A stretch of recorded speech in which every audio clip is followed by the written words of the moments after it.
মান করবার একটা অভূতপূর্ব সুযোগ এনে দিয়েছেন, তাদেরকে আমরা শ্রদ্ধা বলে স্মরণ করতে চাই।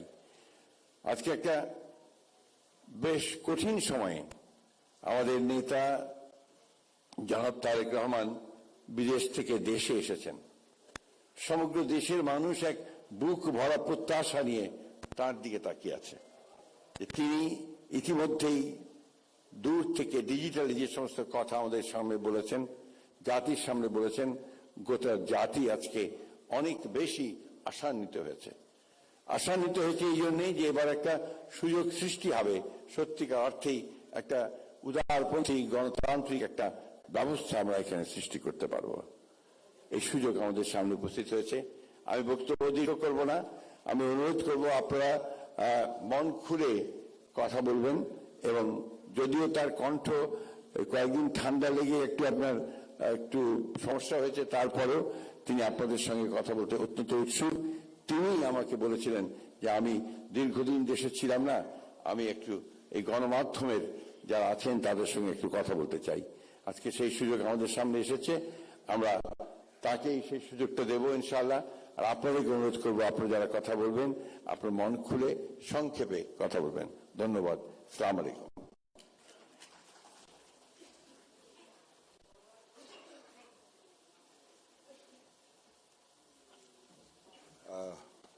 আমি সবাইকে বিনীতভাবে আহ্বান জানাবো, যেহেতু আমরা অনেকের কথা শুনতে চাই।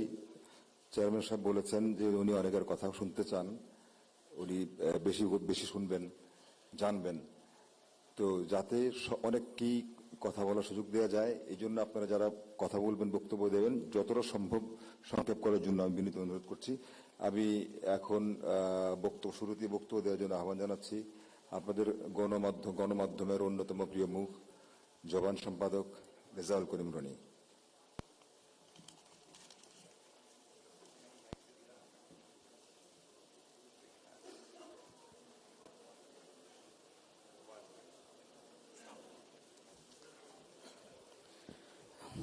ধন্যবাদ আমাকে আমন্ত্রণ জানানোর জন্য।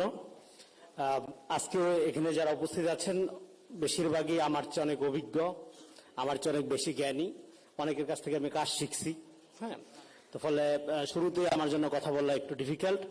তারপরে মাননীয় মহাসচিব বলেছেন একই সাথে মন খুলে এবং সংক্ষেপে কথা বলতে হবে, এটা আরো চ্যালেঞ্জিং। সো যাই হোক, উপস্থিত সবাইকে আমার সালাম এবং শুভেচ্ছা, এবং আজকে বিএনপির সম্মানিত নেতৃবৃন্দ যারা আছেন তাদেরকেও কৃতজ্ঞতা জানাচ্ছি আমাকে কথা বলার সুযোগ দেওয়ার জন্য। আমরা দীর্ঘ সময়, আপনারা সবাই জানেন যে আমরা একটা ফ্যাসিবাদের মধ্যে ছিলাম। তো ফ্যাসিবাদের মধ্যে ছিলাম তার মানে হলো আমাদের এখানে মুক্ত সাংবাদিকতা বা গণমাধ্যম এবং ফ্যাসিবাদ দুইটা তো একসাথে এক্সিস্ট করতে পারে না। যেহেতু একটা লম্বা ফ্যাসিবাদের মধ্যে আমরা ছিলাম, ফলে স্বাভাবিকভাবে আমাদের এখানে গণমাধ্যমের স্বাধীনতা বলতে যা বোঝায়, মুক্ত গণমাধ্যম বলতে যা বোঝায়, সেই জিনিসটা ছিল না। কিন্তু আপনার এইটা শুরু কিভাবে হলো? এটা তো হঠাৎ করে একটা দেশে ফ্যাসিবাদ তৈরি হতে পারে না। এটা শুরুটা অন্তত শেখ হাসিনার পর্বের শুরুটা হয়েছিল আপনার সেই কুখ্যাত 1/11-এর মধ্য দিয়ে। এবং আপনারা জানেন যে বিশেষ গোয়েন্দা বাহিনীর সরবরাহকৃত সংবাদগুলো কোনো কোনো গণমাধ্যম, যেগুলোকে আমরা তথাকথিত মূলধারার গণমাধ্যম বলি, তারা ছাপতে বাধ্য হয়েছিল। এর মধ্যে বিরল ব্যতিক্রম বাদে, এখানে আমি কবির ভাইকে, নুরুল কবিরকে দেখতে পাচ্ছি, নিউজ সম্পাদক, তো বিরল ব্যতিক্রম বাদে এই ধারার বাইরে থাকা যায়নি।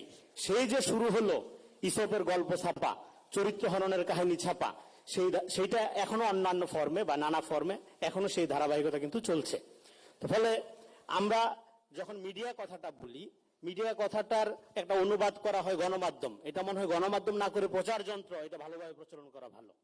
গণমাধ্যম হওয়ার জন্য গণস্বার্থের প্রতি যে অঙ্গীকার গণমাধ্যমগুলো দেখানোর কথা, এবং সেই অঙ্গীকার দেখানোর সময় সবচেয়ে উৎকৃষ্ট সময় হলো দুঃসময়, যখন ফ্যাসিবাদ বা স্বৈরাচার চেপে বসে, তখন গণমাধ্যম মানে মিডিয়া কতটা গণমাধ্যম হয়ে উঠতে পারছে সেই পরীক্ষার সময়টা। এবং সেই পরীক্ষার সময়ে আমাদের বাংলাদেশের তথাকথিত মূলধারা মোটামুটি বলা যায় 2-4টা বিরল ব্যতিক্রম বাদে ফেল করেছে। ফলে এটা আমাদের স্বীকার করতে হবে। আমরা যদি ফেল না করতাম তাহলে আজকে এই বাংলাদেশকে এইভাবে রক্তাক্ত অবস্থার মধ্য দিয়ে একটা এই আগস্ট পরবর্তী অবস্থায় যেতে হতো না। ফলে আমাদের এই প্রচার যন্ত্র থেকে গণমাধ্যম হয়ে ওঠার যে স্ট্রাগলটা, সেটা আমার মনে হয় যে এই 5 তারিখের পরে আমাদেরকে আমরা কিভাবে করব, প্রথমত আমরা যে আগে করতে পারি নাই সেই জিনিসটা ভালোভাবে রিকগনাইজ করা, এবং কেন করতে পারি নাই, আমাদের নিজেদের কি সমস্যা আছে সেটা আমাদের মনে হয় আমাদের একটু চিন্তা করা দরকার। কারণ আমরা জানি মিডিয়া সংস্কৃতি তৈরি করে, মিডিয়া মতামত তৈরি করে, মিডিয়া এক ধরনের পারসেপশন, যেটাকে কি বলে বাংলা দৃষ্টিভঙ্গি তৈরি করে, কিন্তু মিডিয়া নিজেও তো এক ধরনের সংস্কৃতি লালন করে। সেই সংস্কৃতিটা কি গণতান্ত্রিক? আমি বলছি মিডিয়ার নিজের সংস্কৃতি, যেটা মিডিয়া যে সংস্কৃতি সৃষ্টি করে, সমাজে যে সংস্কৃতি প্রডিউস করে, সেই ধারা, হ্যাঁ সেটা একটা আছে, আমরা জানি সেটা কিভাবে করে, সেটা কিভাবে সে প্রডিউস করবে। সে নিজেই যদি গণতান্ত্রিক মানসিকতা, সংস্কৃতি, মূল্যবোধ, চিন্তা, দর্শনের আলোকে নিজের অবস্থানটা পরিষ্কার না করে, তো সেদিক থেকে আমাদের মিডিয়া সংস্কৃতি কি ফ্যাসিবাদী আওয়ামী সংস্কৃতির বাইরের কোনো কিছু ছিল লম্বা সময় ধরে? 2-4টা বিরল ব্যতিক্রম বাদে ছিল না। ফলে আমাদের পুরা কোর্সটাকে আমার মনে হয় আমাদের রিভিজিট করা উচিত, যে আমরা এখানে গণমাধ্যমের যে মতাদর্শিক পজিশন, যে দার্শনিক কালচারাল পজিশন, সেটাকে ডান এবং বামপন্থায় বিভক্ত নয়, অবশ্যই বিভক্ত। সেখানে সবসময় মধ্যপন্থার, বাংলাদেশ পন্থার এই ব্যাপারগুলোতে আন্ডারমাইন করা হয়েছে। এবং আপনার সেই যে 111 থেকে শুরু হলো, সেরপরে থেকে সাংবাদিকতা বেসিক্যালি কি হয়েছে? সাংবাদিকতা হলো এখানে একদল লোকের চরিত্র হনন, আরেক দল লোকের চরিত্র নির্মাণের এক উলঙ্গ খেলায় পরিণত হয়েছে। এখানে তো কোনো ক্রিটিক্যাল জার্নালিজম তৈরি করা হয়নি, ক্রিটিক্যাল ম্যাচ তৈরি করা হয়নি, যার প্রমাণ আজকে আপনি সোশ্যাল মিডিয়াতে দেখেন। এক ধরনের একটা আমাদের এই যে এখনকার যে সোশ্যাল মিডিয়া, যে ভার্চুয়াল সোসাইটি, সেই সোসাইটিতে একটা মহামারী চলতেছে। সেই মহামারীর নাম হলো ফটোকার্ড মহামারী। কোনো লোকের ইজ্জত থাকতেছে না। আপনি যদি একটা বিশেষ দলের পক্ষে কথা বলতে না পারেন, আপনার নিরপেক্ষতা থাকতেছে না আজকে। তো চলো, এই যে অবস্থাটা আমি, এটা কি হঠাৎ করে তৈরি হয়েছে? না। ফলে এই লম্বা সময় ধরে আমাদের সামাজিক পাটাতনের মধ্যে যে ফ্যাসিবাদী সংস্কৃতির যে ধারা, দেখেন আওয়ামী লীগ আমাদের অনেক ক্ষতি করছে, অনেক গুম, খুন, হত্যা, ক্রসফায়ার, বিচার বহির্ভূত হত্যাকাণ্ড এগুলো হয়েছে, এগুলো অপরিণীয় ক্ষতি। এর বাইরে যে ক্ষতিটা আমাদের করেছে সেটা হলো সমাজের মোরাল ফ্যাব্রিক ভেঙে ফেলছে।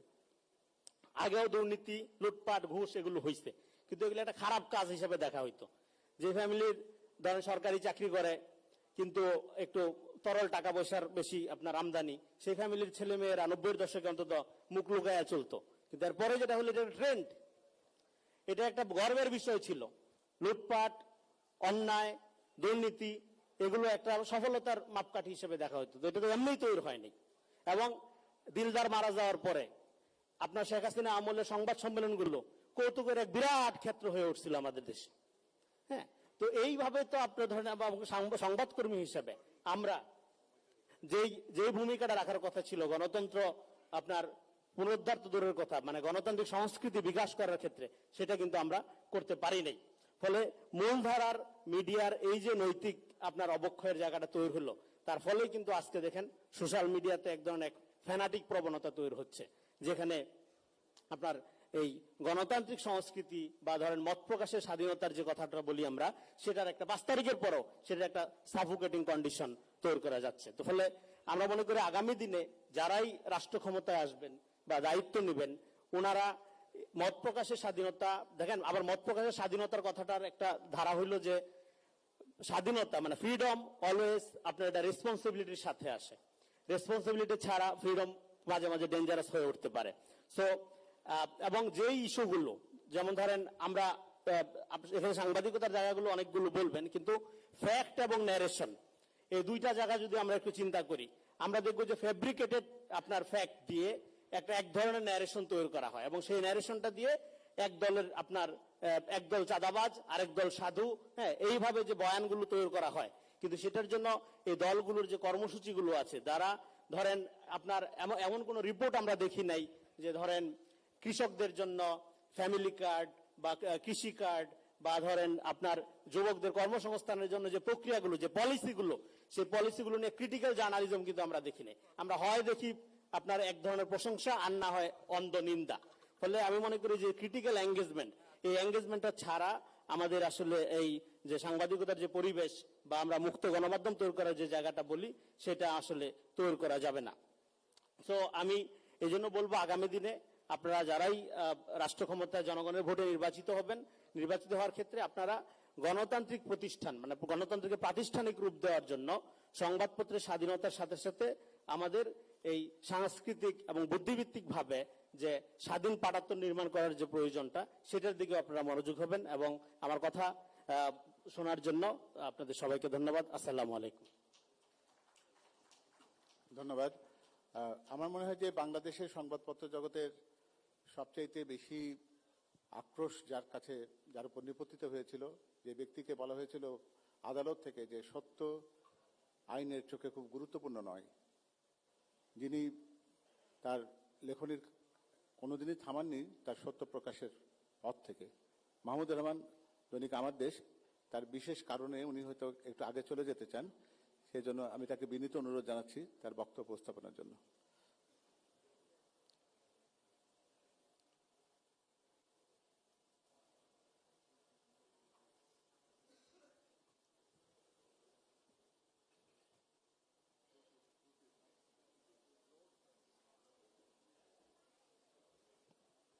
বিসমিল্লাহির রহমানির রহিম।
আমাদের গাজী ভাই, মরহুম গাজী ভাই রুহুল আমিন গাজী, তাকে ভুয়া মামলায়, ক্যান্সার আক্রান্ত গাজী ভাইকে ভুয়া মামলায় জেলখানায় রেখে বিনা চিকিৎসায় মৃত্যুর দিকে ঠেলে দেওয়া হয়েছে আমাদের ম্যাডামের মতো। ম্যাডামকে যেমন বিনা চিকিৎসায় ভুয়া মামলায় মৃত্যুর দিকে ঠেলে দেওয়া হয়েছিল। দুর্ভাগ্যের বিষয় হলো আজকে যারা মিডিয়ার স্টলওয়ার্ট এখানে বসে আছেন তারা কেউ গাজী ভাইয়ের জন্য টু শব্দ উচ্চারণ করেন নাই, এটাই বাস্তবতা। 2 নম্বরে আমি নাম বলতে চাই আসাদ ভাইয়ের। আসাদ ভাইকে আমাদের মধ্যে প্রবীণতম সম্পাদক, তাকে ছাত্রলীগের গুন্ডারা অফিসে ঢুকে দাড়ি ধরে নামিয়ে পুলিশের কাছে তুলে দিয়েছে এবং বছরের পর বছর তিনি জেলে থেকেছেন। তিনিও অসুস্থ, তার স্ত্রী মারা গেছেন, তিনি তার স্ত্রীর পাশে যে থাকতে পারেন নাই, কারণ জেল থেকে বেরোনোর পরেও তাকে পালিয়ে পালিয়ে থাকতে হয়েছিল। আসাদ ভাইয়ের জন্য কোন এলিট সম্পাদক আওয়াজ তোলেন নাই, এটাই বাস্তবতা। বাংলাদেশের সংবাদ মাধ্যমের বাস্তবতা ছিল 16 বছর। আমি নাম বলবো শফিক রহমান ভাইয়ের। শফিক ভাই আমার পাশে বসে আছেন, আমরা পাশাপাশি সেলে জেলে ছিলাম। 80 বছর বয়সে শফিক ভাইকে মাটিতে শুয়ে থাকতে হয়েছে, টয়লেটে যেতে পারতেন না, কারণ ওই টয়লেটে কমোড ছিল না।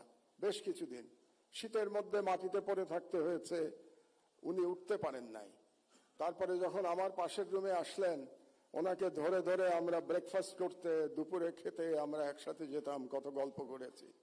শফিক রহমানের জন্য কেউ আপনারা দাঁড়ান নাই, এটাই ছিল ফ্যাসিবাদের চরিত্র। আরেকজনের নাম বলি কনক সরোয়ার। তার অপরাধ ছিল তিনি আজকের প্রধান ব্যক্তি তারেক রহমান সাহেবের একটা বক্তৃতা তিনি লাইভ চালিয়েছিলেন। এই অপরাধে তাকে 1 বছর প্রায় জেলে থাকতে হয়েছে। তার কোম্পানির চিফকে আমি সালাম সাহেবকে এখানে দেখতে পাচ্ছি। শুধু তাই না, তার বোনকে ভুয়া মামলায়, ড্রাগের মামলায়, একজন মহিলাকে, একজন গৃহবধূকে মাসের পর মাস জেলে থাকতে হয়েছে, সংবাদ মাধ্যমের বিবেক জাগ্রত হয় নাই। এটাই বাংলাদেশের সংবাদ মাধ্যমের ইতিহাস। তো এই নামগুলো আমি বললাম এই জন্যে, আমি শিওর আমি না বললে আজকে বুকে হাত দিয়ে প্রত্যেকে বলতে পারবেন কেউ আপনারা এদের নাম বলতেন না আজকে। এই জন্যে আমি এই নামগুলো বললাম। আর আমি জনাব তারেক রহমানকে একটা ছোট্ট পরামর্শ দিয়েই বক্তব্য শেষ করবো, 1 মিনিট। শেখ মুজিবুর রহমান মুক্তিযুদ্ধের সাথে জড়িত ছিলেন না, তিনি জানতেন না মুক্তিযুদ্ধ কিভাবে হয়েছে, এবং তিনি ফিরে এসেও জানার চেষ্টা করেন নাই মুক্তিযুদ্ধ কিভাবে হয়েছে। তাকে আওয়ামী লীগের লোকজন যা বলেছে এবং ভারতীয় পক্ষ যা বলেছে সেটাকেই তিনি ধরে নিয়েছিলেন, এটাই মুক্তিযুদ্ধের ইতিহাস ছিল। এই জন্যই তিনি ব্যর্থ হয়েছিলেন। জনাব তারেক রহমান, আপনি 17 বছর দেশে ছিলেন না, আপনি জানেন না এখানে কি হয়েছে। আপনার বিশিষ্ট লোকজন আপনাকে যা বলেছে এটাই আপনি শুনেছেন, এবং এখন যারা মিডিয়ার নতুন বন্ধুরা আপনাকে যেটা বলছে সেটাই আপনি শুনছেন, এবং সেটাই আপনি মনে করছেন এটাই বাংলাদেশের 17 বছরের ইতিহাস। বাংলাদেশের 17 বছরের ইতিহাস এটা না। সেই ইতিহাস আমি বর্ণনা করব ভবিষ্যতে যদি আপনি এরকম কোনো অনুষ্ঠানের আয়োজন করেন এবং সেই অনুষ্ঠানে আমাকে 15 মিনিট সময় দেন, তাহলে বাংলাদেশের মিডিয়ার ইতিহাস, 50 বছরের ইতিহাস আমি বর্ণনা করব। সেই প্রত্যাশা ব্যক্ত করে আমার বক্তব্য শেষ করছি। আপনারা শুনলেন, আমাকে দাওয়াত দিয়েছেন এখানে, এই জন্য ধন্যবাদ জানিয়ে আমার বক্তব্য শেষ করছি। আল্লাহ হাফেজ। বাংলাদেশ জিন্দাবাদ।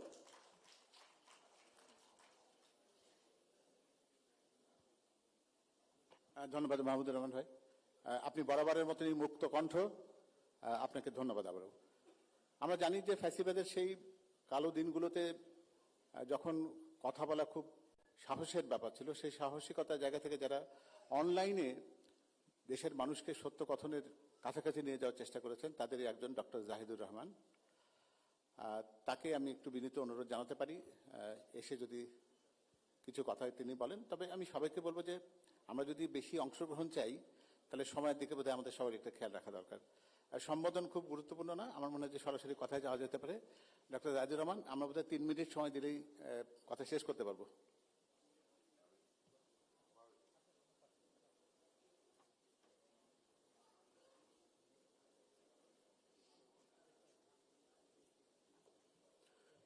ধন্যবাদ আমাকে সুযোগ দেওয়ার জন্য। আমি সম্বোধন করছি না, যার উদ্দেশ্যে এই অনুষ্ঠান এবং যারা উপস্থিত আছেন আমার খুবই গুরুজন, সবাইকে সালাম জানাচ্ছি। খুব বেশি কিছু বলার নেই আসলে। মানে আমরা এই 17 বছরে যে জার্নি দেখেছি, সেটা পরবর্তীতে আমাদের কি করা দরকার। আমরা প্রায় ফ্যাসিবাদ এবং অন্যান্য সমস্যার কথা বলি, কিন্তু পৃথিবীতে একটা নতুন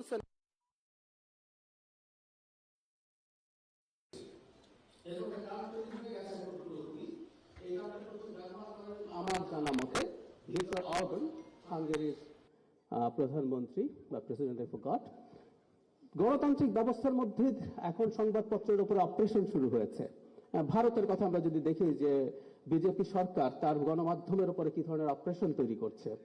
ভারতের প্রেস ফ্রিডম ইন্ডেক্সে অবস্থান এখন 151, অথচ আমরা একসময় দেশটাকে গণতান্ত্রিক বলে জানতাম। তো আমাদের সামনে কিন্তু এই চ্যালেঞ্জটা আছে, আমি এটা বলতে চাই। আমরা একটা নির্বাচনী ব্যবস্থার মাধ্যমে একটা নির্বাচিত সরকার পাবো, কিন্তু একটা নির্বাচিত সরকারের অধীনেও একেবারে মুক্ত গণমাধ্যম পাবো কিনা সে প্রশ্নটা আমাদের জারি রাখতে হবে। কারণ পৃথিবীর প্রবণতা কিন্তু এইরকমই। আমি প্রায় বলছি যে ডানপন্থার যে প্রবণতা সামনে দেখা যাচ্ছে, এই ইলিবারেল ডেমোক্রেসি যেভাবে দেখা যাচ্ছে, সেখানে শুধু নির্বাচন হলেই যে আমরা একটা ভালো মুক্ত গণমাধ্যম পাবো সেটা নিশ্চিত না।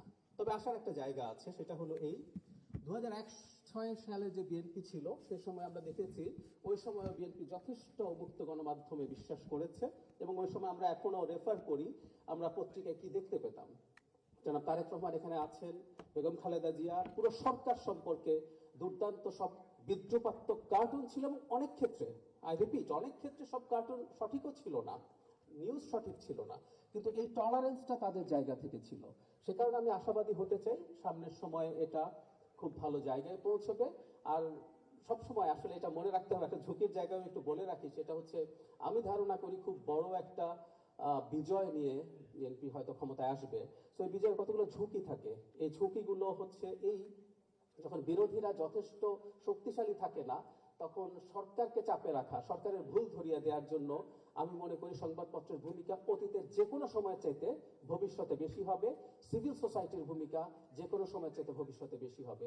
সুতরাং এখানে আপনারা যারা মেইন স্ট্রিম মিডিয়াতে কাজ করেন, যারা অনলাইনে কাজ করেন, আমি নিজেও আমার জায়গা থেকেও চেষ্টা করব এই ব্যাপারটা যতটা সম্ভব জারি রাখার। আমাদেরকে অ্যাট এনি কস্ট, এটা বলে শেষ করছি, আমি আশা করি 3 মিনিটের মধ্যেই হচ্ছে, ভবিষ্যতে আমাদের যে অপশন আছে, আমি কথাটা প্রায় বলি, বিএনপি এবং সেটার প্রধান হিসেবে জনাব তারেক রহমানের সফলভাবে রাষ্ট্র পরিচালনা করা, যাতে আমাদের সবার স্বার্থ নিশ্চিত থাকে, সেটা আমাদের সবার নিজের স্বার্থেই জরুরি। এবং আমি বিশ্বাস করি সংবাদ মাধ্যম সেই কাজটা সাহসের সাথে করবে, এবং সাহসের সাথে করতে পারলে এটা আমাদের সবার জন্যই ভালো হবে। ধন্যবাদ।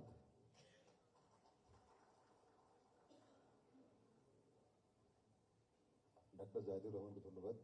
আমি বক্তব্য দেবো না, শুধু মাঝে মাঝে 2-1টি তথ্য আমি দিতে চাই। বিএনপির চেয়ারম্যান তারেক রহমান দীর্ঘদিন দেশের বাইরে ছিলেন, তবে চুপ ছিলেন না। বাংলাদেশ সম্পর্কে তিনি জেনেছেন, খোঁজ খবর রেখেছেন। আমি ছোট্ট করে একটা তথ্য দেই, এই যে বাংলাদেশে কোটা বিরোধী আন্দোলন হলো 2018 সালে শুরু হলো, সেই কোটা বিরোধী আন্দোলন 2024 সালে সে একটি পরিণতি পেল। আমরা অনেকেই জানি কিনা আমি জানি না, এই লন্ডনে 2014 সালের জুলাই মাসের 15 জুলাই তারেক রহমান একটি অনুষ্ঠানে বক্তব্য দিয়েছিলেন। যারা লন্ডনে বসবাস করতেন সেই পেশাজীবীদের সামনে, বাংলাদেশের ডায়াসপোরা যারা লন্ডনে থাকেন সবার সামনে একটা বক্তব্য দিয়েছিলেন। সেখানে উনি বাংলাদেশ নিয়ে ওনার একটা পরিকল্পনার কথা তখনও বলেছিলেন। সেইখানে আমার মনে আছে 2014 সালের 15 জুলাই তিনি বলেছিলেন, যদি জনগণের রায়ে বিএনপি কখনো রাষ্ট্র ক্ষমতায় যায়, রাষ্ট্র পরিচালনার সুযোগ পায়, তাহলে বাংলাদেশে যে সরকারি চাকরিতে কোটা পদ্ধতি আছে সেটাকে 50-56% থেকে নামিয়ে 5%-এ আনা হবে। এটা বলেছিলেন 2014 সালে। সেই আন্দোলনটা কিন্তু 2018 সালে শুরু হলে 24 সালে পরিণতি পেল। আমরা কিন্তু এই তথ্যটা কজন জানি না। আরেকটা বিষয় কি আমরা খুব বেশি আলোচনা করি, সেটা হচ্ছে যেখানে মানুষের বাক স্বাধীনতার ঊর্ধ্বে হলে আমাদের সবচেয়ে আশ্রয়ের জায়গাটা হচ্ছে আদালত। সেই আদালতের মাধ্যমেই, সেই আদালতকে ব্যবহার করে বিএনপি চেয়ারম্যান তারেক রহমানের বক্তব্য দেশের গণমাধ্যমে প্রচার বন্ধ করে দেওয়া হয়েছিল 2015 সালের 7 জানুয়ারি, এবং সেটা কন্টিনিউ করেছে। আমরা জানি না আমরা কেউ কথা বলেছি কিনা, আমরা জানি না কেউ আমরা কথা বলেছি কিনা। এরপরে যখন 2024 সালের 5 আগস্ট ফ্যাসিস্ট যখন পালিয়ে গেল, বিএনপি চেয়ারম্যান তারেক রহমান যখন উইদিন 2 আওয়ার্স একটা বক্তব্য দিলেন, সেখানে কিন্তু তার প্রথম কথাটাই ছিল যে আমাদের মনে হয় অনেকেরই মনে আছে যে বিজয়ীর কাছে পরাজিতরা যদি নিরাপদ বোধ করে তাহলে বিজয়ের আনন্দ মহিমান্বিত হয়। এ কথাটা কিন্তু বলেছিলেন। এই কথার মধ্যে কোনো হিংসা ছিল না, হিংসা ছিল না। আমি শুধুমাত্র একটি কথা বলার জন্য কথাগুলো বললাম যে তারেক রহমান শারীরিকভাবে দূরে ছিলেন, কিন্তু বাংলাদেশের সঙ্গে ছিলেন, বাংলাদেশের কাছে ছিলেন, বাংলাদেশের জনগণের কাছে ছিলেন, সঙ্গে ছিলেন। তবে গণমাধ্যমের উপরে তারেক রহমানের বক্তব্য প্রচারের নিষেধাজ্ঞা জারি করে মানুষকে শুনতে দেওয়া হয়নি, জানতে দেওয়া হয়নি। এই কারণে হয়তো অনেকগুলি তথ্য আমাদের কাছে অজানা। যাক, আমি আর কথা বলবো না। এবার আপনাদের সামনে বক্তব্য রাখবেন বিশিষ্ট সম্পাদক, যিনি সবসময় অন্যায়ের বিরুদ্ধে, ফ্যাসিবাদের বিরুদ্ধে, স্বৈরাচারের বিরুদ্ধে সোচ্চার ছিলেন, আছেন এবং থাকবেন, নিউজ সম্পাদক জনাব নুরুল কবির।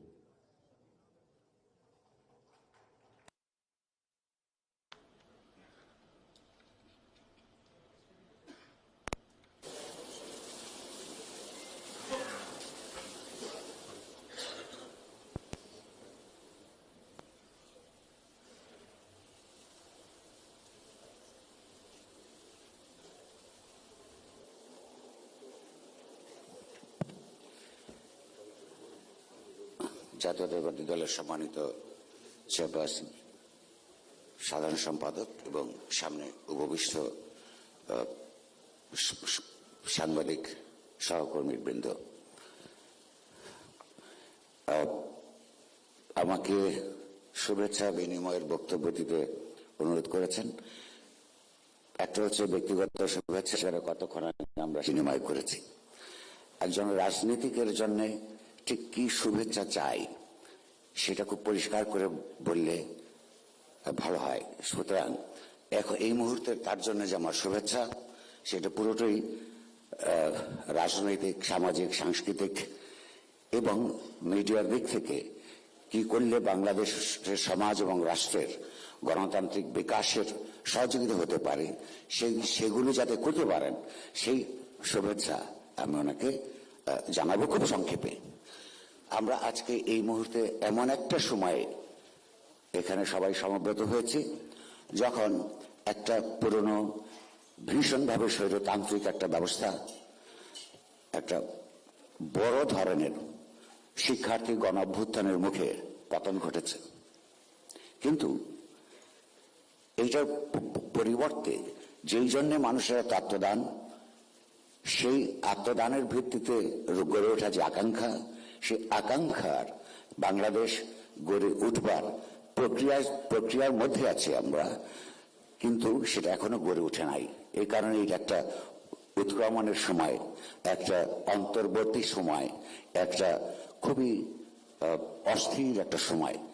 এই সময়ের মধ্যে একদিকে যেমন পেছনের দিকে তাকিয়ে আমরা গণতান্ত্রিক ব্যবস্থার জন্য আত্মদান দেখি, অন্যদিকে ভবিষ্যতে এই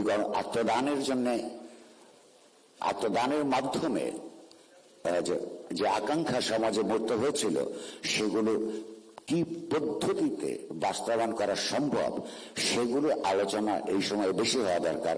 নইলে আমাদের মানুষের নারী, পুরুষ, শিশু, তরুণ, তরুণী তাদের 3 সপ্তাহের মধ্যে, মাত্র 3 সপ্তাহ সময়ের মধ্যে একটা স্বাধীন দেশে প্রায় 1500 নারী, পুরুষ, তরুণ, তরুণী, শিশুর মৃত্যু, 20,000-এর মতন তরুণদের ইনজিউর্ড হয়ে যাওয়া, তার মধ্যে প্রায় 700-800 সারা জীবন ধরে না দেখবার অবস্থায় তৈরি হয়েছে, তাদের চোখের আলো হারিয়েছেন। এই সমস্ত পরিস্থিতির মধ্য দিয়ে গিয়েছি বলেই আজকে তারেক রহমান সাহেব এখানে উপস্থিত হতে পেরেছেন। সেখানে তাদের অবদান আছে, অন্য সবার অবদান আছে। এই গণ অভ্যুত্থানের মধ্যে আমরা রাজনীতির, সংস্কৃতির নানা ধরনের প্রবণতা দেখেছি।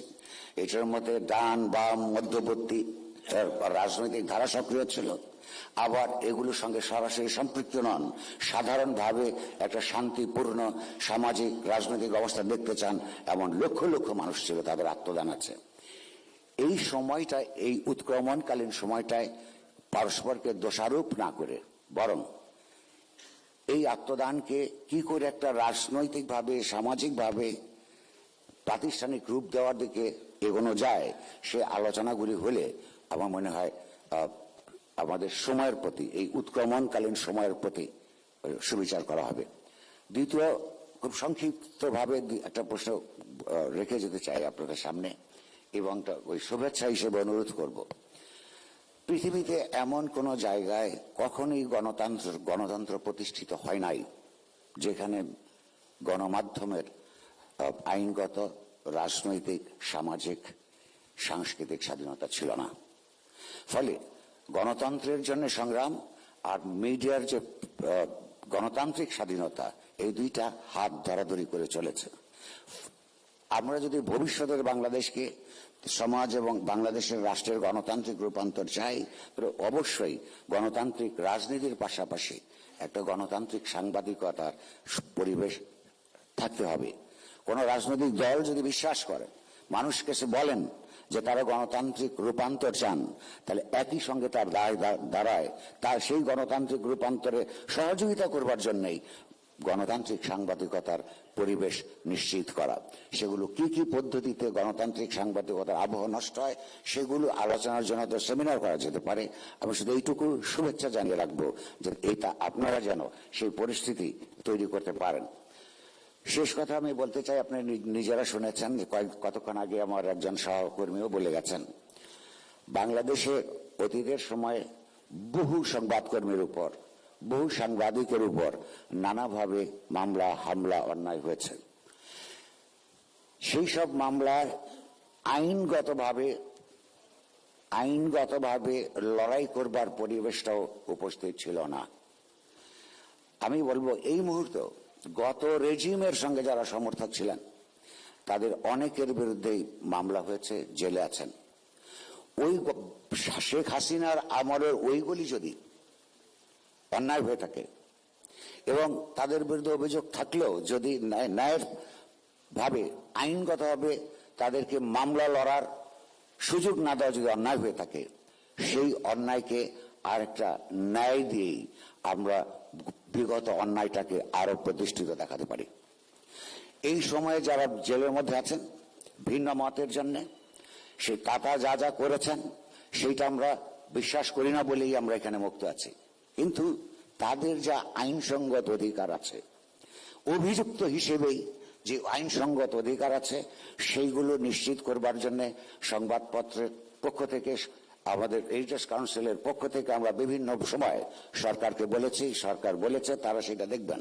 যাদের বিরুদ্ধে সুনির্দিষ্ট মামলা আছে তাদের বিচার প্রক্রিয়ার মধ্যে শাস্তি হোক, এটা আমরা চাই। সরকার বলেছে তারা এটা দেখবেন, কিন্তু তাদের আইনগত অধিকারগুলি নিশ্চিত করবার কথা দিয়েও তারা রাখেননি। আমি আপনাকে এই জন্য শুভেচ্ছা জানাবার চেষ্টা করব যে আপনার যতটুকু প্রভাব এই মুহূর্তে আছে, সেই প্রভাব কাটিয়ে যদি বিগত সরকারের আমলের যে অন্যায়গুলো হয়েছে সেই অন্যায়ের রিপিটেশন যদি আমরা বন্ধ করতে না পারি, তাহলে ন্যায়সঙ্গত রাষ্ট্রের তরফ থেকে সংবাদপত্র এবং মিডিয়া কর্মীদের প্রতি ন্যায়সঙ্গত আচরণ কোনটা তার উদাহরণ আমরা তৈরি করতে পারবো না। ফলে এই ব্যাপারে যদি আপনার কোনো প্রভাব থাকে, আপনি ক্ষমতায় যাবার জন্য অপেক্ষা না করে এইটা ব্যবস্থা করতে পারার তৌফিক আপনার হোক, সেই শুভেচ্ছা জ্ঞাপন করছি। সবশেষে আমি বলবো,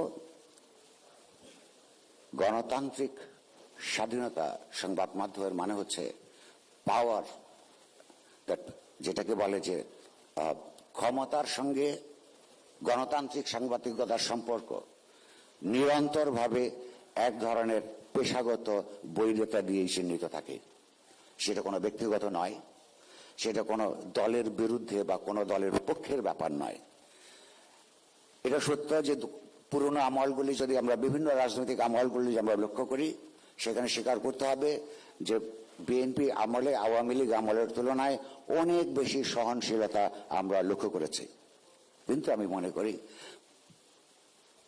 24 সালের 5ই আগস্টের পেছনে বাংলাদেশ আর কোনোদিন ফেরত যাবে না।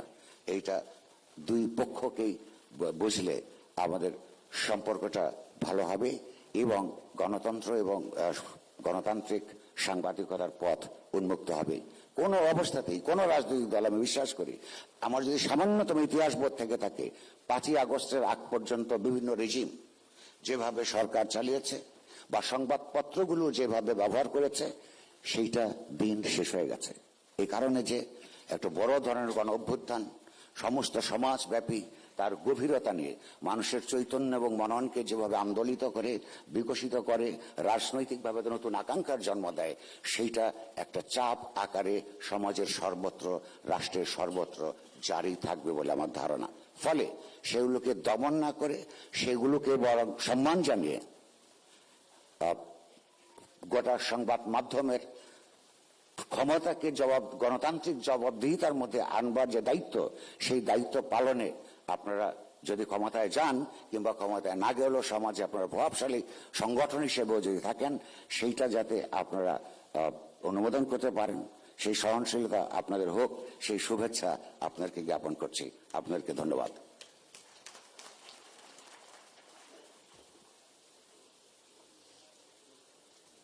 ধন্যবাদ নুরুল কবির। তিনি বরাবরের মতো ওই সত্য পঠনে অবিচল ছিলেন, আজকেও তিনি তা দেখালেন। আমরা জানি যে অনেকেই বলবার চেষ্টা করেন কখনো কখনো যে জনাব তারেক রহমান দেশে ছিলেন না। এই কথাটি যদি আমরা সত্য বলি তাহলে তার প্রতি অবিচার করা হবে। বরং আমরা বলতে পারি যে আমাদের যে কারুর চাইতে উনি বাংলাদেশ ঘনিষ্ঠ ছিলেন অনেক বেশি। কারণ আমাদের টেকনাফ থেকে তেঁতুলিয়া যাওয়ার জন্য কোনো বাহন ব্যবহার করতে হয়েছে, কিন্তু ভার্চুয়ালি উনি এক লহমায় টেকনাফ থেকে তেঁতুলিয়া এবং রূপসা থেকে পাথুরিয়া যেতে সংযুক্ত হয়েছেন প্রতিদিন। ফলে বাংলাদেশের মানুষের দুঃখ দুর্দশা বা তাদের কষ্টের কথা আমরা যতটা জানি, তার সাথে উনি অনেক বেশি আগে জেনে গেছেন। সেটা হয়তো আমরা যারা তার সাথে সংশ্লিষ্টতা ছিলাম তারা আমরা এটি অনেক বেশি গভীরভাবে অনুভব করি। আমি এই পর্যায়ে একজনকে ডাকছি যিনি কবি এবং এটি সম্পাদক, কবি হাসান হাফিজ, সম্পাদক কালের কণ্ঠ এবং সভাপতি জাতীয় প্রেস ক্লাব। তাকে বক্তব্য দেওয়ার জন্য অনুরোধ করছি। তবে একই সাথে এটাও বলি যে কবিতা গদ্যের চাইতে ছোট হয়। বিসমিল্লাহির রহমানির রহিম। আজকের এই মহতী সমাবেশে আসতে পেরে খুবই আনন্দিত হচ্ছি। বিএনপির পূর্ণ চেয়ারম্যান হিসেবে দায়িত্ব পালন করার জন্য জনাব তারেক রহমান আপনাকে অভিনন্দন জানাচ্ছি এবং আমাদের তরফ থেকে বিশেষ ধন্যবাদ জানাচ্ছি। প্রথম এপিয়ারেন্সটা সাংবাদিকদের সঙ্গে হয়েছে, সেই জন্য আমরা সাংবাদিক বান্ধব প্রশাসন চাই, কিন্তু আমরা সেটা দীর্ঘকাল পাইনি। দীর্ঘ 1.5 দশকের বেশি সময় আমরা দেখেছি মিডিয়া ট্রায়াল, দেখেছি আমরা মোসাহিবি সাংবাদিকতার চরম উৎকর্ষ বলবো না, অপকর্ষই আমরা দেখেছি। সেই তেলবাজি যে প্রতিযোগিতা, সেগুলি ন্যাক্কারজনকভাবে আমাদেরকে, আমাদের মান মর্যাদাকে ভুলুণ্ঠিত করেছে। আমরা মিডিয়া ট্রায়াল দেখেছি, জিয়া পরিবারের প্রতি যে বিষোদ্গার দেখেছি, আমরা -2 ফর্মুলা আমরা দেখেছি। রাষ্ট্র ক্ষমতাকে, রাষ্ট্রযন্ত্রকে প্রভাবিত করার জন্য মিডিয়ার অংশের যেটা আমরা প্রতিফলন দেখেছি, সেটা আমাদের জন্য খুব সুখকর এবং গৌরবজনক অধ্যায় নয়। আমরা সেগুলির পুনরাবৃত্তি চাই না। একটা নতুন বাংলাদেশ বিনির্মাণের আমরা একটা সুযোগ পেয়েছি, সেটার আমরা যদি সদ্ব্যবহার করতে পারি তাহলে ইতিহাসে আমরা ভবিষ্যৎ প্রজন্মের কাছে আমরা সম্মানের সঙ্গে আমরা আমাদেরকে স্মরণ করা হবে। যদি আমরা ব্যর্থ হই তাহলে আমরা খলনায়কে পরিণত হব। আমরা দেখেছি যে গোয়েন্দা শাসিত মিডিয়া, আমরা দেখেছি যে একটা রিক্রুটমেন্টের ক্ষেত্রেও গোয়েন্দাদের ডিকটেশন আমাদেরকে বাধ্য হয়ে হজম করতে হয়েছে। সেই অবস্থার পুনরাবৃত্তি আমরা চাই না। আমরা সত্যিকারের মত প্রকাশের স্বাধীনতা চাই, যেটা শহীদ জিয়াউর রহমান, বেগম খালেদা জিয়ার সময় আমরা পেয়েছি। আমরা সেই সহিষ্ণুতার, পরমত সহিষ্ণুতার চরম উদাহরণ আমরা দেখেছি। যখন শহীদ প্রেসিডেন্ট জিয়াউর রহমান ঢাকা বিশ্ববিদ্যালয় যখন বন্ধ হয়ে যায়, আমি তখন ছাত্র ছিলাম, ঢাকা বিশ্ববিদ্যালয়ের রিপোর্টার ছিলাম দৈনিক বাংলার। সেই দৈনিক বাংলা প্রতিহিংসার কারণে বন্ধ করে দেওয়া হয়েছে, যেটা সরকারি পত্রিকা ছিল না, ট্রাস্টের পত্রিকা ছিল, যেটা সরকারি বিজ্ঞাপনে চলতো, রাজস্ব বাজেটে চলতো না, যেটা বাসস চলে, সেরকম ছিল না। আমরা সেটার পুনরাবৃত্তি চাই না। আমরা দৈনিক বাংলাকে ফেরতও চাই আগের অবস্থায় যেরকম। দৈনিক বাংলা কিন্তু স্বাধীনতার আগে থেকেই কিন্তু প্রগতিশীল ভূমিকা পালন করেছে, সরকারি নিগড়ের থেকেও। আমার সেখানে 21 বছর কেটেছে, আমি সেখানে বেকার হয়েছি শেখ হাসিনার সময়। আমার সম্পাদক জনাব মাহমুদুর রহমান অনেক তিক্ত সত্যের কথা বলেছেন, আমি সেখানেও বেকার হয়েছি। উনি দুইবার কারাবরণ করেছেন এবং ওনাকে পাহারা দেওয়ার জন্য আমরা ফ্লোরে ঘুমিয়েছি দিনের পর দিন, রাতের পর রাত। তারপরে তাকে সেখান থেকে তুলে নেওয়া হয়েছে, তাকে রক্তাক্ত করা হয়েছে সেই পেটোয়া বাহিনী দিয়ে। কুষ্টিয়ায় উনি যখন হাজিরা দিতে গিয়েছিলেন মামলায়, আমাদের অনেক রক্তাক্ত ইতিহাস আছে। আমাদের ওনার বিরুদ্ধে যখন মামলা চলে তখন তো রেগুলার আমরা যেতাম সুপ্রিম কোর্টে, সেখানে প্রধান বিচারপতি বলতো এবং অন্যান্য আপিল বিভাগের বিচারকরা বলতো যে ট্রুথ ইজ নো ডিফেন্স। আমরা কোথায় চলে গিয়েছিলাম, চান্স এডিটর বলা হয়েছিল ওনাকে। অনেক মিডিয়া বন্ধ করে দেওয়া হয়েছে, টেলিভিশন এবং সংবাদপত্র বন্ধ করে দেওয়া হয়েছে। সেই ন্যাক্কারজনক অধ্যায়ের আমরা পরিসমাপ্তি চাই। আমরা জাতীয় প্রেস ক্লাবের তরফ থেকে জিয়া পরিবারের প্রতি আমাদের কৃতজ্ঞতা জানাতে চাই। আমাদের এই জাতীয় প্রেস ক্লাবকে স্বাধীনতার পরে শিল্প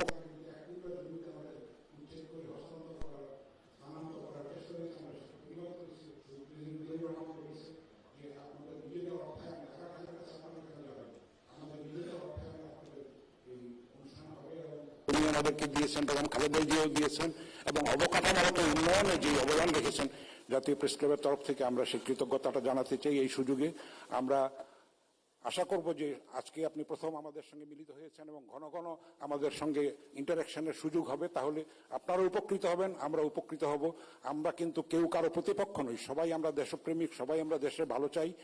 আমাদের উদ্দেশ্য সাংঘর্ষিক নয়, আমরা পরিপূরক। আমরা ওয়াচডগ হিসেবে আপনাদেরকে বস্তুনিষ্ঠভাবে দায়িত্বশীলতার সঙ্গে আপনাদের ভুল ত্রুটি আমরা ধরিয়ে দিতে চাই।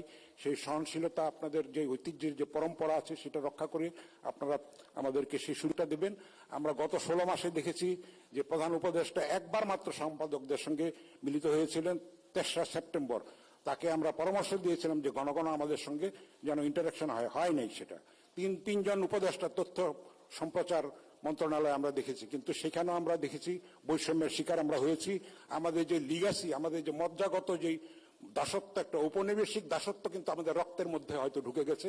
এটা আমাদের দূর করতে হবে, আমাদের ভেতর থেকে বদলাতে, প্রত্যেকটা মানুষকে বদলাতে হবে। না হলে কিন্তু জুলাই চেতনা, মুক্তিযুদ্ধের চেতনাকে আমরা ধারণ করতে পারবো না। মুক্তিযুদ্ধের চেতনা তো একটা ক্লিশে শব্দে পরিণত হয়েছে, এটাকে নিয়ে ব্যবসা করা হয়েছে, ইতিহাস বিকৃত করা হয়েছে। আমরা প্রকৃত ইতিহাস আমাদের উত্তর প্রজন্মের কাছে উপহার দেব। একটা অনেক বড় সুযোগ হয়েছে। আপনাদেরকে কৃতজ্ঞতা জানাচ্ছি। অনেক ধন্যবাদ।